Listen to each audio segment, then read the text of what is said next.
Hello friend, कैसे हो सभी। आप देख रहे हो डिफरेंट यूनिक क्लासेस, जहां पर आपको मैथ के सब लोग को सबसे अलग तरीके से समझाया जाता है। दोस्तों, अगर आपकी भी मैथ की कोई भी प्रॉब्लम है, आप पूछ सकते हो।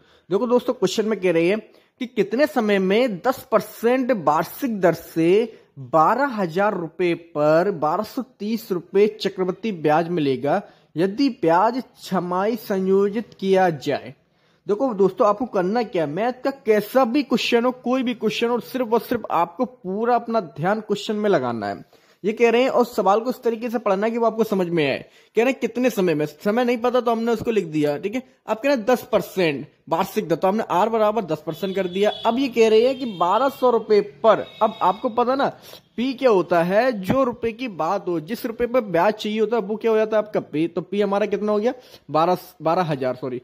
अब ये कह रहे हैं कि ब्याज कितना मिला, 1230 रुपए। तो चक्रवृद्धि ब्याज है, तुम्हारा क्या हो गया, CI बराबर 1230। ये कह रहे हैं छमाही संयोजित किया जाता है, इसको ही समझने की जरूरत नहीं। ये छमाही संयोजित मतलब क्या है, इसका मतलब होता है दोस्तों कि आपको वार्षिक दर अगर 5% दी है और आपको ब्याज कब देना है, 6 महीने के बाद। आपको हर 6 महीने के बाद आपको ब्याज लगेगा, ठीक है।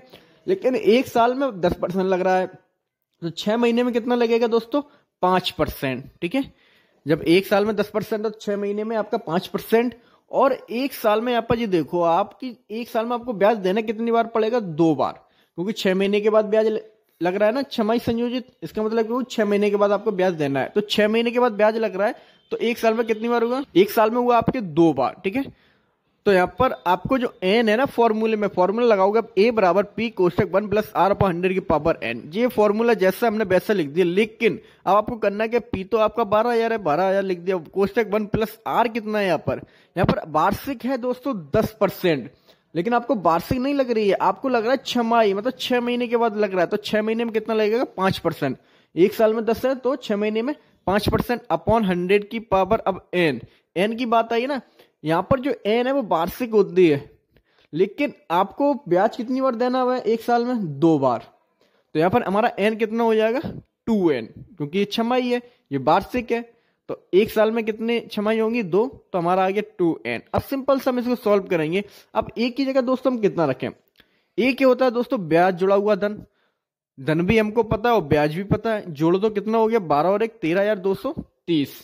12,000 का क्या हो रहा था दोस्तों, इधर मल्टी इधर आई क्या हो जाएगा दोस्तों, डिवाइड बराबर 1 प्लस 5 बन जा 5, 5 20 बार कट होगा, 1 अपन 20 पावर 2n। 0 से दोस्तों 0 कट हो गई और 3 से डिवाइड कर दिया हमने। तो 3 से डिवाइड करने के बाद 441 और 400 रह गए, और इधर अपने कितने हो जाएंगे, 20 एकम 20 और 1 21 अपॉन 20 की पावर 2n, ठीक है दोस्तों। अब यहां पर देखो आपको 21/20, तो आपको इस साइड में भी 21/20 ही बनाना होगा। तो 441 क्या होता है दोस्तों, 21 का स्क्वायर, और 400 क्या होता है, 20 का स्क्वायर। तो 21/20 को हम क्या लिख, सॉरी 441/400 क्या लिखेंगे हम, 21/20 का स्क्वायर। और यहाँ पर 21/20 पे पावर कितनी है, 2n। तो कंपेयर करेंगे तो 2n की जगह कितना आ रहा है दोस्तों, 2। तो 2 बराबर 2n, तो n की वैल्यू दोस्तों निकल के आ रही है 1 वर्ष, ठीक है दोस्तों। तो ये था आपका 8 क्लास का क्वेश्चन नंबर 11।